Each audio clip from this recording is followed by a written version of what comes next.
Trayvon Martin issue should be put in the wider context of so many Trayvon Martins around the world. This is why we invited other organizations to come here, other individuals who are going through the same thing that Mr. and Mrs. Martin are going through. The Trayvon Martin case touches every human being. That's why we've got a diverse set of people here today, because people with a conscience know right from wrong. We know what is wrong, and that's why I'm asking you, whoever and wherever you're coming from, to stay with this campaign, to support the various other campaigns that are coming on. As I said, we must keep Trayvon, whatever we say today, please keep Trayvon Martin in mind. A young man walking home. Police told that, I don't even know what to call him, to leave, that murderer, to leave the situation alone. This man disobeyed the police. He disobeyed the police. Somehow they've managed to criminalize Trayvon. Amazing, I don't know. I'd like to take this opportunity to welcome a great seasoned campaigner, somebody who has a long time in supporting great struggles. I'd like to welcome Brother Glenroy Watson. Welcome. Greetings, one and all. Thank you all for being here. I think the fact that you have managed to come out here as very short notice is an indication of your disgust, along with everybody else, about what has happened.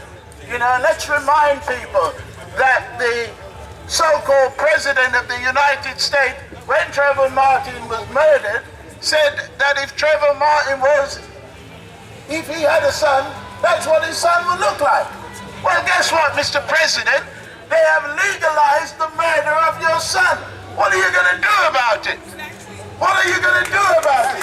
How long are you going to stand by and watch this? How long are you going to pretend that you are in charge of any kind of justice in the USA? How long are you going to try and fool the world? And remember, this is a president in his first year where the global community, the whole world, was getting together to fight racism. He refused to go to an international racist conference. Yeah, we should have got the message then. We should have got the message then. He wouldn't go. He said he would not endorse such a conference. In other words, he wouldn't endorse the fight against racism. Well, people say they weren't shocked by the verdict in America. I think we ought to be shocked. And no matter how many times it happened, it's still wrong, and we should be shocked. People might remember Rodney King, somebody who was videotaped being beaten up. And those of you young people here who may never have heard of him, go and Google it, go and look and find out. Rodney King. The fact of the matter is, somebody had videotaped somebody being brutalized by the police. And yet you can take such a thing to court in America and you still can't prove that what the police did was wrong. And I tell you a little secret that's now going on. People are publicizing the fact that the police responsible for the Lawrence investigation had spent quite a great deal of time and resources trying to dirty the name of the Lawrences. And a little bit behind the scene is the fact that the policemen involved were also involved in the Hillsborough disaster, whereby they spent a lot of time trying to malign and scandalize and attack poor white people who had been murdered at that football event. So there's not very far or much difference between those resources. Now, if they knew that the policeman was nasty in the Hillsborough situation, why is it taking them so long to realize that same nasty piece of filth was also doing the same thing to the Lawrences? And all the other issues that they've touched. Rather than wait for people to expose these things, if the state was just, if the state was honest, if the state was fair, they would look at every single case that somebody like that has touched.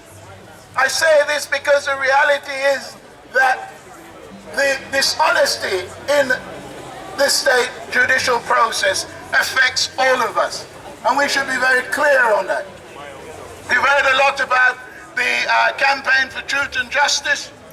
You've heard about the family campaign. I am a member of the Railway, Maritime and Transport Union, and our union is committed to support these campaigns.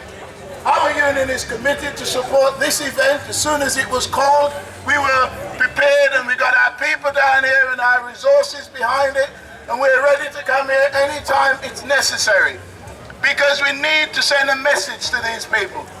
And I hope when this is over, you don't just go home and feel you've done something. This needs to be followed up.